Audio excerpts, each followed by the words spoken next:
Praise the lord, hallelujah.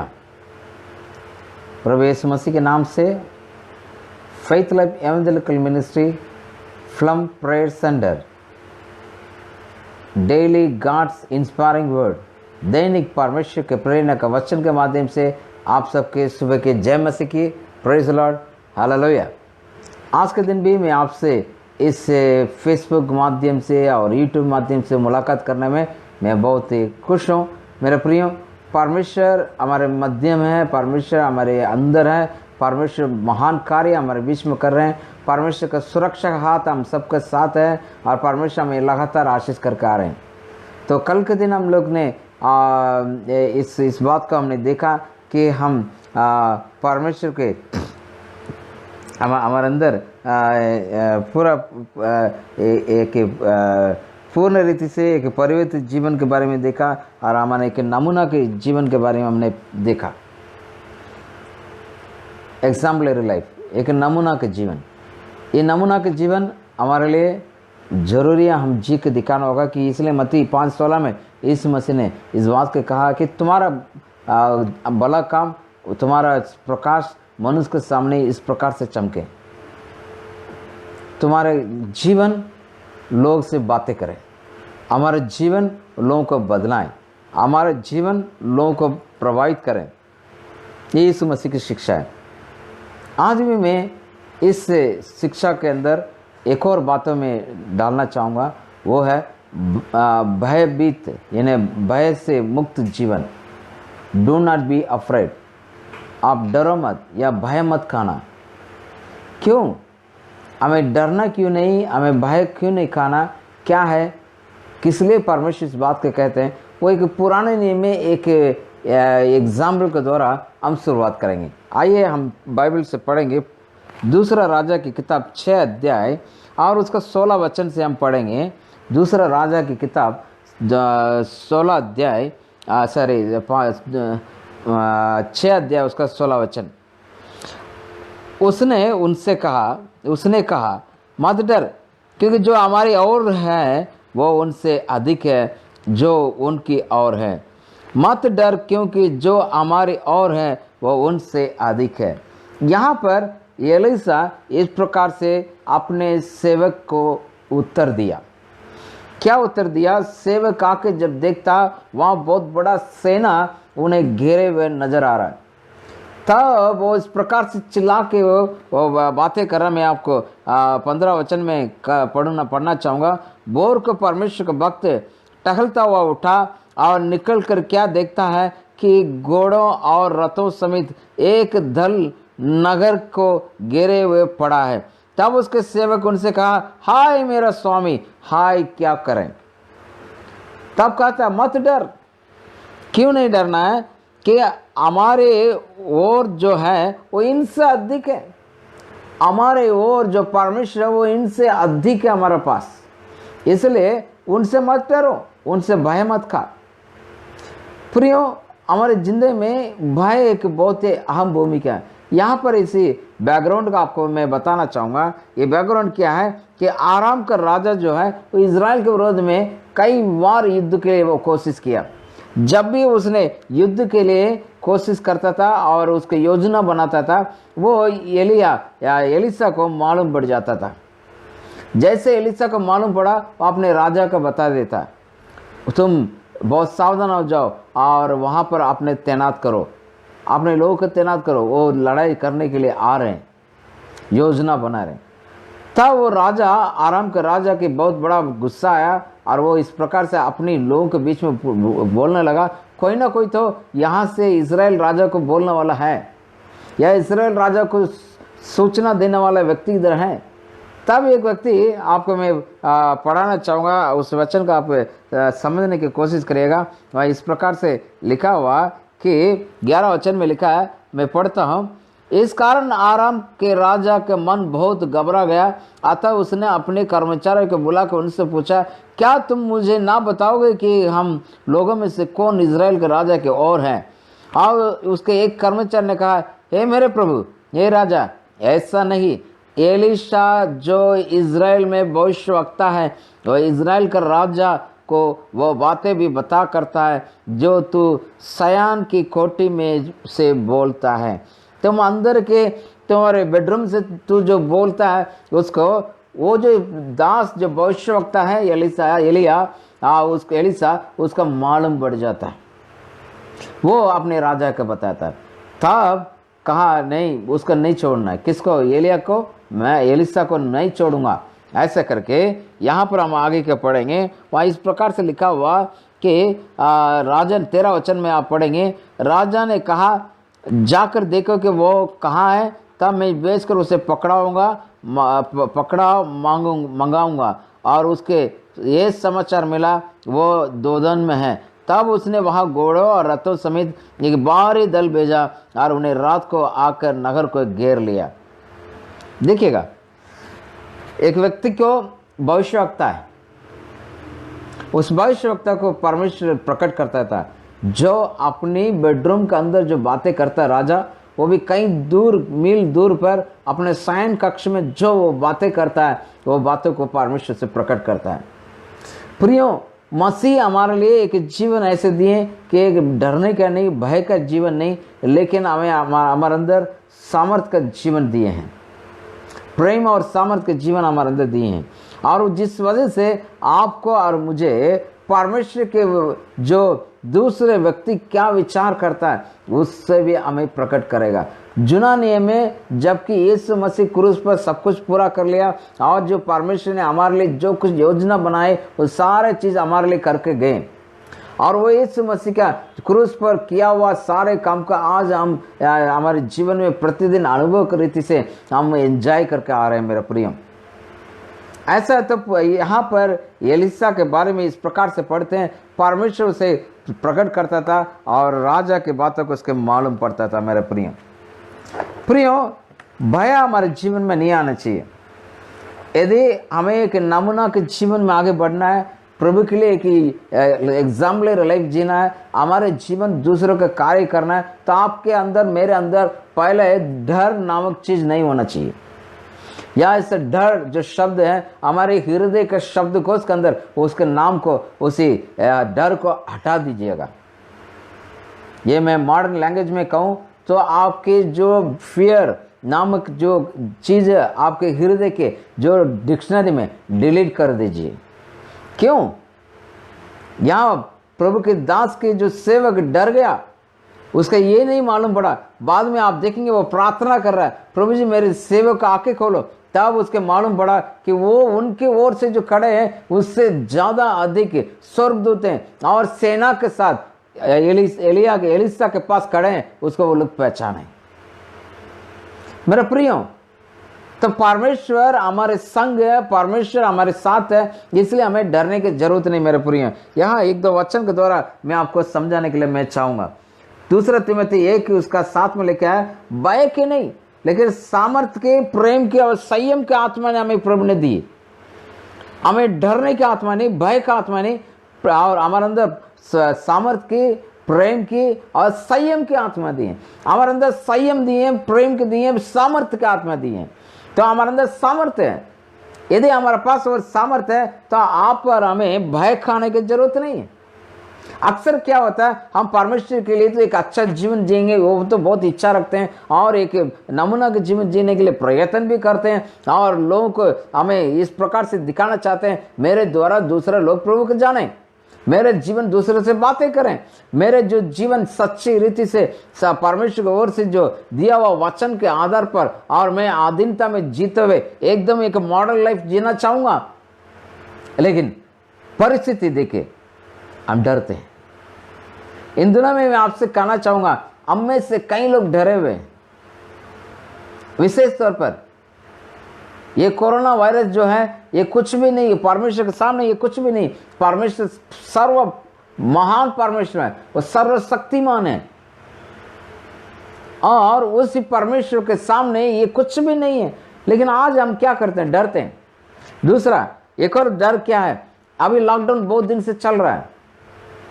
हमारे जो river bank of India जो है, रिजर्व बैंक ऑफ इंडिया जो है, और वो भी उसका गवर्नर भी इस प्रकार से कहने लगे कि हमारे जो इकोनॉमिक कंडीशन जो है, आर्थिक स्थिति जो है हमारे वर्तमान भारत का बहुत पीछे चला गया और उससे और आगे आने में टाइम लगेगा क्योंकि कोरोना वायरस की वजह से और कई लॉकडाउन की वजह से हमारा सारे मंदी हो गया। तो तुरंत हम लोग डरने लगते हैं। हमें से कई लोग, अभी फॉर एग्जाम्पल मैं आपको बता रहा हूँ, जो टूर एंड टूरिज्म का टिकट बुकिंग का और वीज़ा लेने का इस प्रकार से जो टूर एंड टूरिस्ट रखते थे, उनकी बिजनेस ठप हो गया।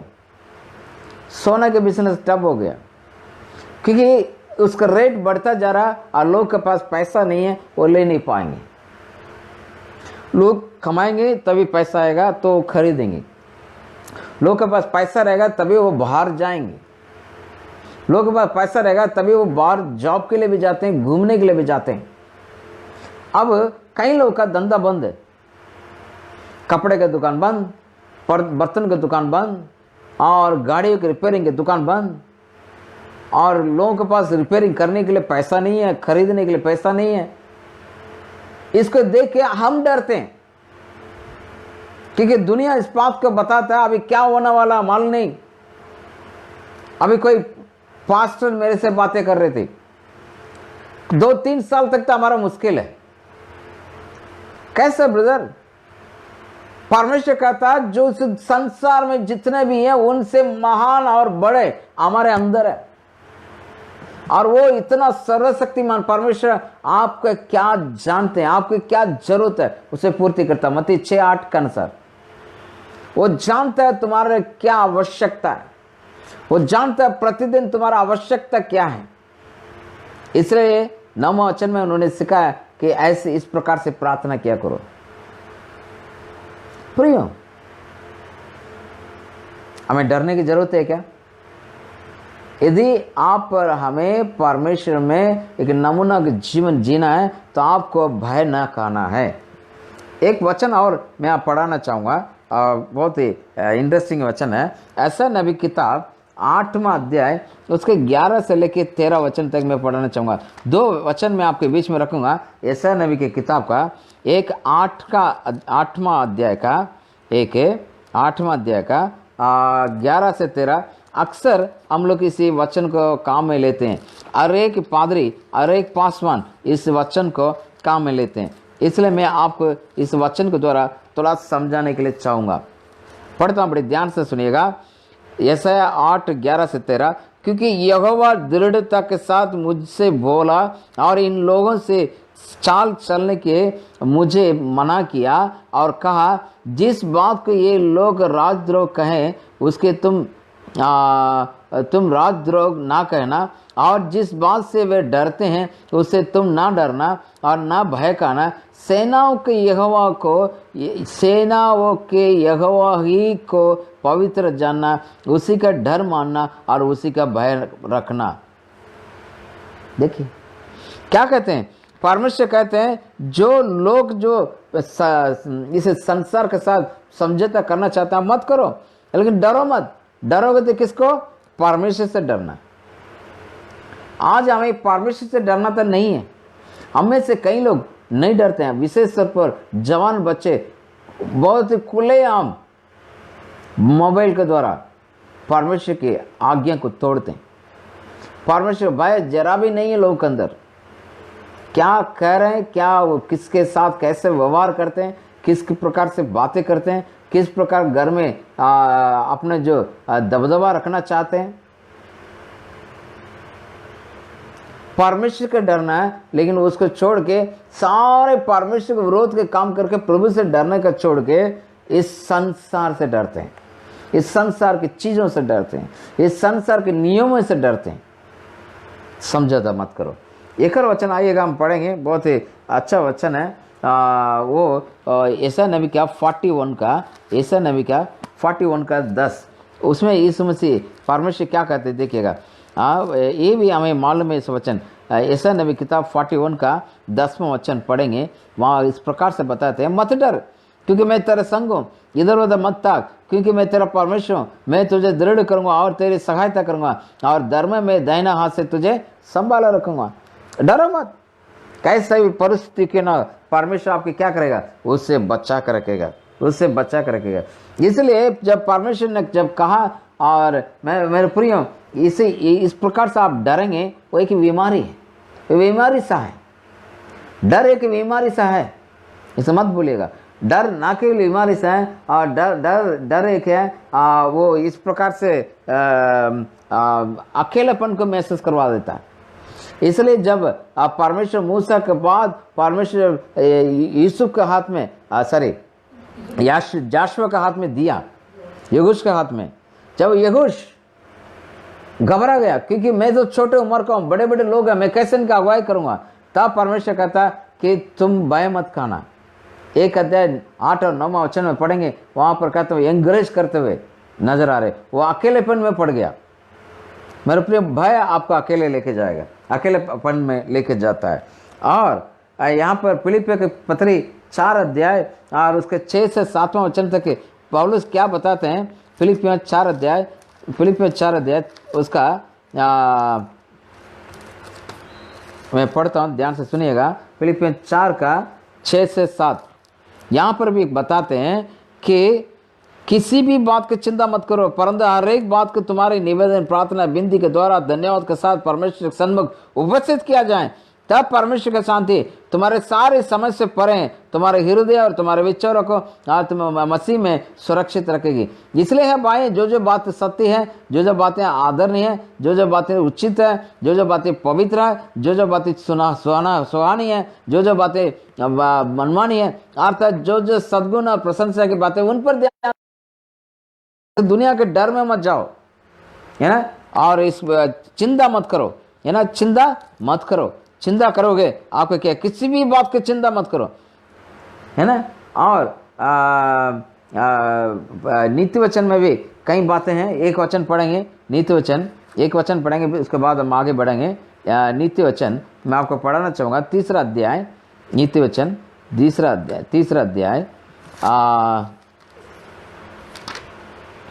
नीति वचन का 3रा अध्याय, उसमें 5 और 6 वचन। नीति वचन 3, 5 और 6। तो अपने समझ का सहारा ना लेना, वरन संपूर्ण मन से यहोवा पर भरोसा रखना, उसी का स्मरण करके सब काम करना, तब वो तेरे लिए सीधा मार्ग निकालेगा। अपने सहारा मत लो, अपने मन का, अपने बुद्धि का, अपने समझ का सहारा मत लो, वरन संपूर्ण मन से यहोवा पर भरोसा करो, उसी के स्मरण करके सब काम करना। प्रियो, ये डर के बारे में एक खास बात बताना चाहूँगा। एक डर कैसा है, an unpleasant emotion caused by the threat of danger, pain and harm। एक अप्रिय भावना जो खतरे, दर्द और हानि के खतरे के कारण होती है। मेरे प्रियो, ये डर कैसी चीज है, वो आपको ऐसे कि अप्रिय भावना से आपको पीड़ित कर देता है, अप्रिय भावना से आपको पीड़ित कर देता है। कोई भी आज फोन करता है, मेरे अंदर ऐसे हो रहा, मुझे डर लग रहा, भले वो बोलेगा नहीं, लेकिन डर की वजह से वो फोन करता है कि मेरे लिए दुआ करिए। यदि आप परमेश्वर के बच्चे हैं और नमूना का जीवन आपके लिए है और आप नमूना का जीवन जी सकते हैं, तो आपके अंदर जो आने वाले भय जो है, डर जो है, उससे आपको मुक्त होना जरूरी है। ये भय और इसका दूर होने के लिए खास बात है कि आपके अंदर जो परमेश्वर है, आपके अंदर जो सामर्थ्य है, वो इस दुनिया में जिन लोग जितने भी हैं उनके पास नहीं है, उनसे अधिक आपके पास है। अधिक परमेश्वर का स्वर्गदूत आपके पास है और उनसे ज़्यादा सामर्थ्य आपके पास है, उनसे ज़्यादा बड़ा परमेश्वर आपके साथ है, महान परमेश्वर आपके साथ है। इसका मत भूलिएगा। इसलिए भय मत खाइए। भय एक बीमारी जैसा है, भय एक बीमारी सा है। भय आपको अकेलेपन में धकेल देता है। भय क्या करेगा कि आपको आगे बढ़ने से रोकता है, आप चिंता से डुबा देता है और आप ना तो स्तुति कर सकते हैं, ना प्रार्थना कर सकते हैं, और जिन बातों पर ध्यान करना चाहिए उन बातों पर ध्यान करने नहीं देगा। इसलिए आप भय से दूर हो जाओ। दूर होना है क्या है, परमेश्वर का सिंपल है कि परमेश्वर कहता है भय मत खाओ, मुझ पर भरोसा करो, जैसे एलिसा का जो सेवक डरा था और एलिसा ने कहा उसका आंखें खोल दे। उसके आगे क्या आप पढ़ेंगे, वहां कुछ भी नहीं कर पाए एलिसा को। प्रियो, आपके अंदर भयमुक्त जीवन चाहिए, परमेश्वर देता है। इसलिए दूसरा तिमोथी किताब 1 उसका 7वां वचन में आप पढ़ते हैं, भय के नहीं सामर्थ, प्रेम और संयम का आत्मा ने हमें दी है। भय के नहीं सामर्थ, प्रेम और संयम की आत्मा हमें दी है। उसके द्वारा प्रतिदिन जय पाइए। परमेश्वर आपको आशीष करें। आइए हम प्रार्थना करें। प्रभु जी, हाँ प्रभु, हमें पिता परमेश्वर हमारे नमूना के जीवन आवश्यक है। यदि नमूना के जीवन में आगे बढ़ते तो शैतान एक डर का जीवन देता है और डर हमारे दिल में लाता है। डर की वजह से हम आगे नहीं बढ़ पाते हैं। यहाँ हम देखते हैं एलिसा का प्रभु जो सेवक के बारे में, एलिसा नहीं डरा और उनकी आंखें खोलने के लिए प्रार्थना किया तो परमेश्वर जो उनसे ज़्यादा बड़ा है उनको दिखाई दिया। प्रभु वो सेम परमेश्वर हमारे साथ हैं। हम इस दुनिया के देख के डरेंगे नहीं। ये बीमारी साथ जो डर है उससे हम बाहर आएंगे। और प्रभु बीमारी से जो डर है हमें प्रभु अकेलेपन में धकेलता, उसमें हम कभी भी फंसेंगे नहीं, उससे हम हमेशा बाहर आएंगे। आज साथ साथ प्रभु हमारी ज़िंदगी के द्वारा तेरा नाम महिमा होगा। जो बातें उचित है, जो बातें प्रभु आशीष का कारण है, उसका हम इस्तेमाल करेंगे। तो आशीष के कारण उन्हें मदद करेगा। दुनिया के नहीं, संसार के नहीं, आपको देख के हमारे आंखें आपके ऊपर नज़र प्रभु लगाते हुए आगे बढ़ने में मदद कर। और जो व्यक्ति आज इस वक्त कोई भी बीमारी से, पैसा का तंगी से, कई प्रकार के प्रभु चीज़ों से यदि डर के मारे बैठे हैं, उन्हें यीशु के नाम से छुड़ाता हूँ और आपके आशीष को बोलता हूँ। यीशु के नाम से धन्यवाद के साथ यीशु के नाम से प्रार्थना मांगते हैं, आमीन। हालेलुया। प्रभु आपका आशीष करें और कल भी एक नई बातों के द्वारा प्रभु के नाम को महिमा करें। Thank you so much. God bless you all.